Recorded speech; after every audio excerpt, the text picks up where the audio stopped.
Vamos lá, gente. Questãozinha aqui do Enem, questão 93, do caderno verde, Questãozinha aqui de coisa, né, de fertilizantes e tal, de eutrofização.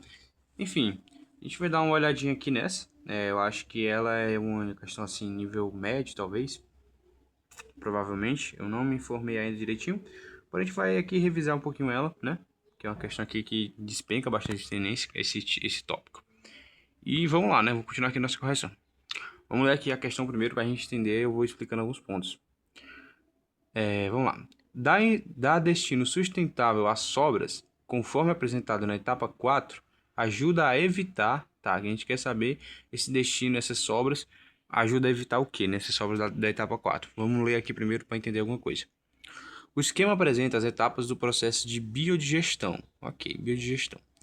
Uma forma de dar destino sustentável a excrementos animais e restos de comida produzidos em área de criação de gado, porcos confinados. Esses excrementos, a gente sabe, se você não sabe, vai saber agora, são as fezes, enfim, essas coisas.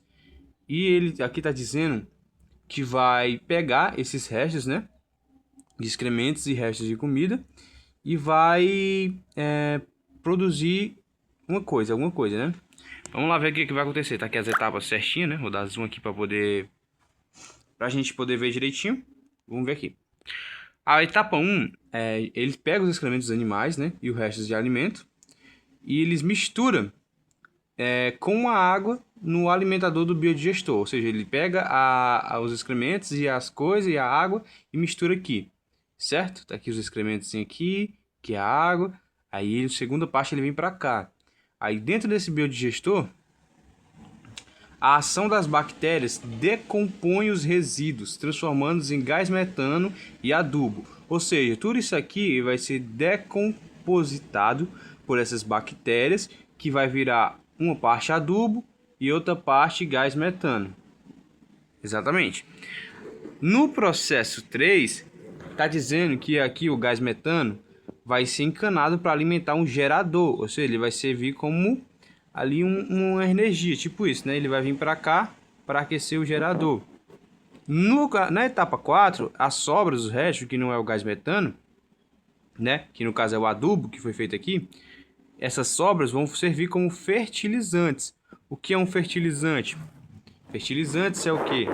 É o nitrogênio, é o potássio, né? Potássio é K, na verdade. Potássio é K, mas tem aqui o fósforo, tem o potássio, que é o famoso NPK. Esse NPK, se você viu a aula que eu... A aula não, na verdade, a correção que eu fiz lá da bioacumulação, você vai saber que esse NPK aqui, ele é um fertilizante. Na verdade, eu nem lembro se eu postei essa aula, mas se você não sabe, eu vou explicar. Esse NPK são fertilizantes para plantas, para coisas para poder reproduzir, para poder aumentar a reprodução dessas plantas. Certo, a gente soube que aqui esse processo 4 serve para fazer a reprodução das plantas, né? Vamos lá. Ele quer saber, essa etapa 4 ajuda a evitar o quê? Vamos lá. Bioacumulação de toxinas em plantas. Bioacumulação, vocês sabem bem que é aquele processo lá, de um pega, aí o outro vai ter mais, enfim. Eu tenho essa aula aqui, é só você dar uma olhada. De toxinas em plantas. Essa etapa 4 é justamente essas toxinas que vai colocar na planta. Ou seja, isso não vai evitar. Não vai evitar. Na verdade, o que a gente quer fazer é colocar isso nas plantas para poder conseguir reproduzir. Então não é A, entendeu? Vamos lá. Letra C, né? Destruição da camada de ozônio. Gente, aqui acho que não preciso nem falar, né? Porque aqui realmente é uma coisa que não sabe. Porque, de forma geral, a destruição da camada de ozônio não é causada diretamente pelos fertilizantes usados na planta. Só existe um exemplo, uma exceção, né? Que é o óxido nitroso, o N2O. Enfim, que é porque ele sobe para a estratosfera. Mas os outros não tem nada a ver, entendeu? Então, só não é essa, tá? Não é essa. Vamos para a próxima. Ocorrência de inversão térmica. Tá, o que é inversão térmica? A inversão térmica é quando o ar quente fica em cima do ar frio. Como é que eu desenho aqui? Tá aqui, ó, o ar quente vai ser o amarelo. Que o ar quente, ele fica em cima do ar frio. Tá? E o ar frio fica embaixo, né? Como se o ar fosse uma tampa, tá? Essa tampa não deixa a fumaça subir. Eita, apagou meu desenho. Vale, eu tinha apagado meu desenho, nem viu. Tá. Como assim? Vou tentar dar um exemplo aqui bem resumido.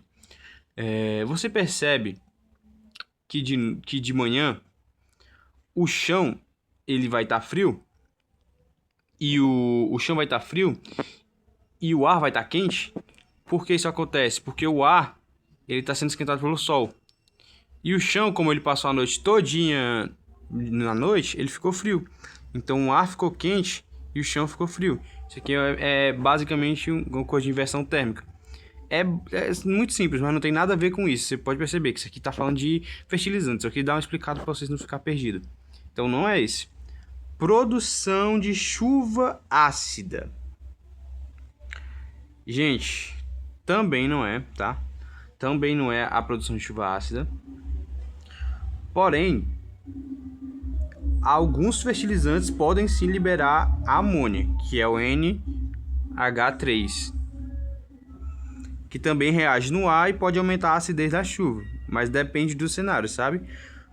Porém, você pode perceber que aqui está falando se a etapa 4 ajuda a evitar. Não ajuda a evitar. Como eu falei, em alguns cenários até pode aumentar a coisa de ter chuva ácida. Então ele não está evitando a chuva ácida, entendeu? Em alguns casos pode até contribuir. Então com certeza isso aqui não é. E o que é a eutrofização? Vamos lá. A eutrofização é o seguinte. Você, né? Tem ali um fertilizante que vai ajudar na reprodução deixa eu apagar tudo isso, né? Que vai ajudar na reprodução das suas espécies, né? Das plantas e etc. Imagina que esse coisa cai na água, certo? O que ia acontecer? Ia causar a proliferação das algas, certo? Porque se cair na água, vocês concordam que ia cair na água e as algas que estão lá embaixo iam se proliferar. Com essa proliferação das algas, o que ia acontecer? Elas iam pegar mais o oxigênio e as outras coisas que estão aqui iam morrer. Certo? Só um momento. Certo, eu tinha pausado aqui porque eu fui fazer uma coisa. Mas ó, continuando aqui. De forma resumida, se esse NPK cair aqui, certo? Que é os fertilizantes e tal, vai acontecer que as algas vão se proliferar. E aí vai acabar o oxigênio da água e os peixes vão morrer. Isso aqui eu falei tudo na coisa lá de bioacumulação. Eu acho que eu falei, né? Se eu não tiver falado agora, eu falei. Então, por que é essa letra B a resposta certa? Eu vou explicar. Quando você pega esses fertilizantes e usa de forma controlada nas plantas, isso não vai cair na água, entendeu? Logicamente que poderia cair de forma com o quê? Com a lixiviação, que fosse cair chuva e arrastar para as águas. Mas como usar de forma controlada, não vai cair, entendeu? Então, isso ajuda a evitar a eutrofização dos corpos de água, que é a proliferação lá das algas e etc, que pode acabar com a biodiversidade da água. Então, é realmente a letra B, tá?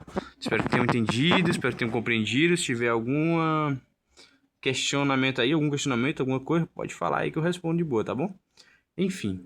Se vocês quiserem também mais uma aula sobre inversão térmica, enfim, só falar também, tá? Sobre esses outros também que eu respondi aqui, ó, de hidrogenasização, esterificação e etc. Enfim, espero que tenham gostado. Deixa o like, se inscreva no canal. Valeu!